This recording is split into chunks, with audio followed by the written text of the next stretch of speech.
Boxing update mga tol, matapos manalo si Tank Davis via knockout kontra Frank Martin, umakyat agad si Ryan Garcia sa gilid ng ring. Pinakita ni Ryan Garcia yung nakatatak sa t-shirt niya. Nakalagay sa harap, Tank #1 fan. Pagdating naman sa likod, rematch me. So nagamon pa rin ng rematch si Ryan Garcia. Makikita dito mga tol, masaya itong dalawa habang nagyayakapan. So mag best friend talaga itong dalawa at gagawa na naman ng milyones. Kung may kasang rematch mga tol, sigurado marami pa rin ang bibili dyan. Sinabi ni Tank Davis sa kanyang post-fight interview, welcome naman daw si Ryan Garcia sa rematch. Pero nakadepende ito kung tatanggalin na yung hydration clause at aakyat ng timbang si Tank Davis. Kasi hindi na raw kakayanin ni Ryan Garcia sa 135 pounds. Pwede siguro maglaban sa catchweight na 143 pounds. Sinabi rin ni Tank Davis na welcome ang laban kay Shakur Stevenson at kay Vasily Lomachenko. Pero mas malaki raw ang posibilidad na pwedeng isunod ni Tank Davis si Vasily Lomachenko dahil may pag-uusap na sa kampo ni Loma at Tank Davis. So itong abangan natin mga tol, swabing bakbakan sa lightweight. Unification po ito ng titulo. Kung hindi kayang in-knockout ni Tank Davis si Vasily Lomachenko, sigurado mga tol may paglalagyan si Tank Davis sa decision. Pero kung matamaan ng solid si Lomachenko at matumba o kaya ma-knockout, siguradong finish na. Kaya ang pag-asa talaga ni Lomachenko dyan, kailangan niya outback si Tank Davis at hindi siya matutumba sa laban.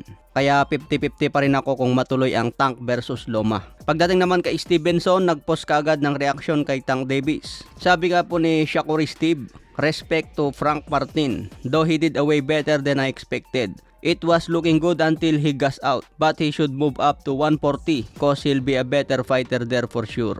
Maganda naman daw yung pinakita ni Frank Martin pero naubusan siya ng hangin. Kaya dito na nagsimula si Tank Davis na bumanat ng malalakas. Samantala sinabi rin ni Tank Davis ang naging plano kay Frank Martin. Sabi niya, I was rusty but it's okay. I'm back. I knew he was gonna tire down. That's what I was doing. Once he tired himself out, I started picking him apart.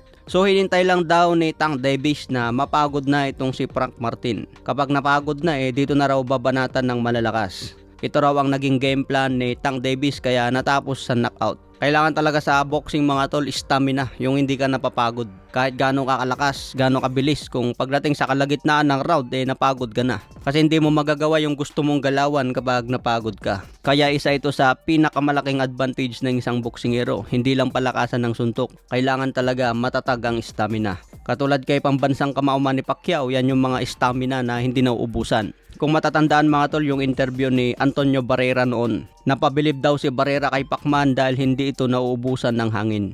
Kahit daw bumabato ng maraming suntok si Pacman, nadadala niya yung hangin niya hanggang sukdo lang 12 rounds. So dyan nagulat si Antonio Barrera at natalo kay Pacman dahil sa stamina na walang katapusan. Sa ibang banda naman, Ryan Garcia at Caleb Plant nagkaroon ng gulo matapos ang laban ni Tank Davis.